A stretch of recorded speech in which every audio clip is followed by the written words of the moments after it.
leta 2000, leto po smrti Ksenije Hribar, je bil na televiziji Slovenije predvajan kratek oziroma enouren dokumentarec o njenem življenju.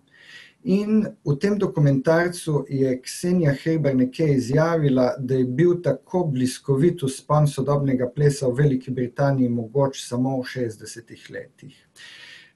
Ta stavek je meni zvenel zelo intrigantno. Jaz sem vedel, da je Ksenija živela v Angliji in plesala v London Contemporary Dance Theatre, ampak podrobnejših informacij nisem imel.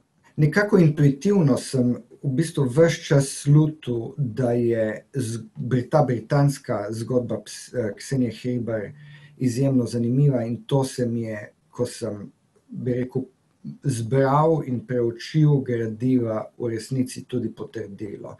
Verjetno gre za eno najbolj zanimivih plesno-koreografskih zgodb na področju nekdanje Jugoslavije. V bistvu Ksenijino zgodbo prečijo, kot sem tudi v uvodu knjige zapisal, vse, bi rekel, glavne paradigme ali pa neke izbrane, zelo pomembne paradigme sodobnega plesa in baleta 20. stoletja.